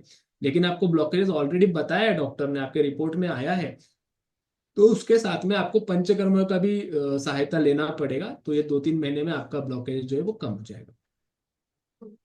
सर अगर आपको ब्लॉकेजेस नहीं है तो माधवप्राश ले रहे हैं तो अच्छी बात है प्रिवेंट करने के लिए, लेकिन अगर आपको ब्लॉकेजेस है तो एक बार आप डॉक्टर से कंसल्ट कर लो। माधवप्राश के साथ साथ उन्हें अगर आपको और भी चीजें कुछ सजेस्ट करनी है तो आपको प्रॉपर गाइड कर सकते हैं। सर नेक्स्ट क्वेश्चन हमारी एक निकिता जी है, उन्होंने पूछा है कि उनके फादर की हार्ट सर्जरी हुई है 2024 में, तो क्या प्रिकॉशंस लेनी चाहिए उनके फादर को? ओके, तो ये सर्जरी जो हो जाती है, एंजियोप्लास्टी हो या बाईपास सर्जरी हो, तो उसके बाद भी उसकी कुछ लाइफ होती है। जैसे कि हम अक्सर देखते हैं कि एंजियोप्लास्टी होने के बाद में 3 या 5 साल के बाद में रीस्टेनोसिस हो जाता है। मतलब वो जो स्टेंट डली गई है वो स्टेंट के ऊपर ही दोबारा से ब्लॉकेजेस तैयार हो जाते हैं। और सेम थिंग बाईपास में भी होता है। बाईपास में जो नस हम एक्स्ट्रा जोड़ देते हैं बाईपास करते हैं, वो नस भी कुछ सालों के बाद में ब्लॉक हो जाती है। तो ये किन पेशेंट्स में ब्लॉक होंगी? ये ऐसे पेशेंट्स में ब्लॉक होगी जो जिनके शरीर में अभी भी वो जो डैमेज होना है, जो मैं बता रहा था आपको, इंटरनल लेयर जो है हार्ट की वो डैमेज होने की वजह से ब्लॉकेजेस होती है। अगर ये प्रोसेस अभी भी उनके शरीर में चालू है डैमेज होने वाली, तो ये आगे 3-5 साल में 10 साल में ये प्रॉब्लम आगे आने ही वाली है। तो जिनकी जिनकी सर्जरी हो गई है उन्होंने क्या करना चाहिए? उन्होंने तो ये जो मैंने अभी डाइट वगैरह आपको बताया इसको तो फॉलो करना पड़ेगा ताकि आपके शरीर में आगे डैमेज ना हो। और दूसरा, आपका अगर सर्जरी हो गया है उसके 2 या 3 महीने के बाद में आप स्ट्रेस टेस्ट करा सकते हो। स्ट्रेस टेस्ट कराने पे आपको पता चलेगा कि ये जो स्टेंट डला हुआ है, ये जो बाईपास सर्जरी हुई है, ये कितनी अच्छी तरीके से आपको काम कर रही है, आपके हार्ट को सपोर्ट कर रही है। अगर ये बहुत अच्छी तरीके से सपोर्ट कर रही है तो एवरी 6 मंथ या एवरी 1 ईयर आपको स्ट्रेस टेस्ट कराते रहना है, ताकि आपको पता चलते रहेगा कि ये जो स्टेंट डल गया, ये जो बाईपास हुआ है, ये बहुत अच्छी तरीके से काम कर रहा है। अगर आपकी स्ट्रेस टेस्ट पे चलने की क्षमता कम हो जाती है तो वहां पे आपको फिर से पंचकर्म की सहायता लेनी पड़ सकती है, डाइट करने की आवश्यकता पड़ सकती है। अगर आपका वजन बढ़ा हुआ है तो वजन को कम करने की आवश्यकता होगी यहाँ पर। अगर कोलेस्ट्रॉल भी ऊपर नीचे हुआ है तो उसको भी नॉर्मल करने की आवश्यकता यहाँ पर आपको पड़ जाएगी। तो जिनकी जिनकी सर्जरी हो गई है उन्होंने स्ट्रेस टेस्ट करा के पहले तो आप ये चेक कर लो कि कितना अच्छा वो फंक्शन कर रहा है। और उसे फिर मेंटेन रखने के लिए आप लाइफस्टाइल फॉलो कर सकते हो, डाइट फॉलो कर सकते हो, एक्सरसाइज डेली बेसिस पे कर सकते हो। स्ट्रेस को कंट्रोल में रखने के लिए आप प्राणायाम मेडिटेशन वगैरह कर सकते हो। तो इस तरीके से आप आगे चलोगे तो फायदा होगा। माधवप्राश भी अगर आप लेते हो या फिर आंवले से बनी हुई चीजें आप खाते हो, विटामिन सी जिसमें ज्यादा है, तो भी आपके जो स्टेंट है और जो बाईपास की लीड है वो पेटेंट रखने में और नॉर्मल रखने में वो मदद करेगा। Thank you so much sir. Next question के और जाने से पहले मैं एक बार आप सभी को बोलना चाहूंगी कि अगर आपको किसी में से, स्टार्टिंग में भी मैंने क्वेश्चन पूछा था कि आप में से किसी को ब्लॉकेजेस है, तो बहुत लोगों ने कहा था कि यस हमें ब्लॉकेजेस है और चेस्ट पेन वगैरह ऐसी सारी तकलीफें हैं, या फिर डायबिटीज है, हाई ब्लड प्रेशर है, और आपको भी ये अगर मेडिसिन फ्री लाइफ जीनी है और आपको होलिस्टिक अप्रोच से ये सारी मतलब लाइफस्टाइल चेंजेस करके ये सारी चीजें रिड्यूस करनी है with the help of panchakarma lifestyle, जैसे कि सर ने बोला डाइट और एक्सरसाइज भी बताते हैं, तो आप जरूर आपकी नजदीकी माधोबा क्लिनिक में जा सकते हो। वहां पे हमारे डॉक्टर आपको प्रॉपर गाइड करेंगे कि एग्जैक्टली आपको क्या करना चाहिए, कैसा डाइट लेना चाहिए, आपकी एक्सरसाइज कौन सी करनी चाहिए, और इन सारे चेंजेस, छोटे छोटे चेंजेस की वजह से आपकी ये सारी तकलीफें कंप्लीट रिवर्स हो सकती है। अगर आपको माधवबा क्लिनिक का एड्रेस आपके नजदीक में कहाँ है ये जानना है, तो आप आपका जो कांटेक्ट नंबर है तो चैट बॉक्स में डाल सकते हो। हमारी टीम आपको जरूर कांटेक्ट करके बताएगी कि आपके नजदीक में कहाँ माधवबाग का क्लिनिक प्रेजेंट है, तो जरूर आपका कांटेक्ट नंबर चैट बॉक्स में डालिए। ओके सर, नेक्स्ट क्वेश्चन हमारे पेशेंट ने पूछा है कि उनकी एंजियोग्राफी हो चुकी है और उन्हें 90% ब्लॉकेजेस है आरसीए में, तो क्या ये रिवर्स हो सकते हैं विद माधोबाग के मेडिसिन, और क्या ये नेसेसरी है या फिर एंजियोप्लास्टी करवाना, क्योंकि वो स्पोर्ट्स पर्सन है, बहुत ज्यादा एक्टिव रहते हैं, उनका ऐसा कहना है। Okay, very nice. तो इसका आंसर मैंने शायद पहले दिया था, लेकिन मैं फिर से बता देता हूँ। 90% आपको ब्लॉक है, तो मैं रेकमेंड करूंगा कि पहले आप एक स्ट्रेस टेस्ट करा लो। वो स्ट्रेस टेस्ट पे अगर आप 12 मिनट से ज़्यादा 15 मिनट तक चल लेते हो, तो आपको बहुत ज़्यादा टेंशन लेने की ज़रूरत नहीं है, ये इजीली हम ब्लॉक कम कर सकते हैं। अगर आपका चलने की क्षमता आपकी कम हो गई, आप स्ट्रेस टेस्ट पे ज़्यादा नहीं चल पा रहे हो, तो ये सीरियसली, इसे हमें थोड़ा सा एग्रेसिवली ट्रीट करना पड़ेगा ये प्रॉब्लम को। और एंजियोप्लास्टी करने की यहाँ पे आवश्यकता नहीं है। क्यों नहीं है? क्योंकि जैसे मैंने बताया, एंजियोप्लास्टी में भी आपके ब्लॉकेजेस को वहां पे निकाला नहीं जा रहा है, एंजियो ब्लॉक वहीं पर है, सिर्फ उसमें स्टेंट डली जा रही है। और अगर आप एक रिसर्च देखोगे, करेज ट्रायल नाम से एक रिसर्च पब्लिश हुआ है, उस करेज ट्रायल में ये बताया गया है कि एंजियोप्लास्टी करने के बाद भी जो प्रॉब्लम्स है वो कम नहीं होते हुए दिखे हैं, और दूसरा जो हार्ट अटैक आने की संभावना है वो भी कम होते हुए नहीं दिखी है। एंजियोप्लास्टी जो है वो एक टेम्पररी ट्रीटमेंट है। अगर आपको हार्ट अटैक है, उस समय आपके एंजियोप्लास्टी कर दी, तो उस समय वो फ्लो रिस्टोर करने के लिए आपको हेल्प करता है। बट अगर अभी आप हॉस्पिटल में नहीं हो, अच्छे खासे बाहर घूम रहे हो और आपको ब्लॉक है, तो एंजियोप्लास्टी करवाने की यहाँ पे कोई आवश्यकता नहीं है। आप यहाँ पर माधवबाग की ट्रीटमेंट अपना सकते हो, जिसमें पंचकर्मा, डाइट, एक्सरसाइज, ये सभी के मदद से नेचुरल तरीके से आपका जो ब्लॉक है वो हम रिवर्स करके आपको दे सकते हैं। तो जरूर आप सर माधव बाग के किसी भी क्लिनिक में जा सकते हैं आपके नजदीकी, वहां पे आपको प्रॉपर गाइडेंस मिलेगा और आपको एंजियोप्लास्टी की, जैसे कि सर ने बोला कि जरूरत नहीं है, आप इस माधव बाग के ट्रीटमेंट से भी ब्लॉकेजेस कंप्लीट रिवर्स कर सकते हो। ओके अगर आप सभी के सारे डाउट्स खत्म हो गए तो थैंक यू सो मच आप सभी का, कि आप टाइम निकाल के हमारे इस वेबिनार से जुड़े और हमें बहुत अच्छे से आपने सुना है, आपका प्रीशियस टाइम हमें दिया है। Thank you so much. अगर आपको फिर भी कोई भी डाउट हो तो आप उस ग्रुप में डायरेक्टली पूछ सकते हो, वहां पे भी हमारे डॉक्टर्स आपको जरूर गाइड करेंगे कि एग्जैक्टली क्या करना चाहिए। और फिर भी अगर आपको कुछ भी डाउट हो तो डायरेक्टली एडमिन के इस नंबर पे आप मैसेज या फिर कांटेक्ट कर सकते हो, तो वहाँ पे आपको प्रॉपर गाइडेंस मिल जाएगा माधव बाकी क्लिनिक से रिलेटेड, या फिर आपको कोई भी हेल्थ प्रॉब्लम से रिलेटेड अगर इश्यू हो तो। Thank you so much Vipin sir कि आपने हमें बहुत अच्छे से बताया कि एग्जैक्टली ये ब्लॉकेजेस कैसे फॉर्म होते हैं, क्या क्या रीजंस होते हैं इनके फॉर्म होने के, और विदाउट सर्जरी भी हम इन्हें कैसे रिड्यूस कर सकते हैं। Thank you so much for this session, और हमारे पेशेंट को भी इसका बहुत ज्यादा जरूर फायदा होगा ये सारी कॉम्प्लिकेशंस को प्रिवेंट करने के लिए भी, और अगर जिन्हें ब्लॉकेजेस हैं उनको भी रिवर्स करने के लिए। Thank you so much once again. Thank you ma'am. Thank you all.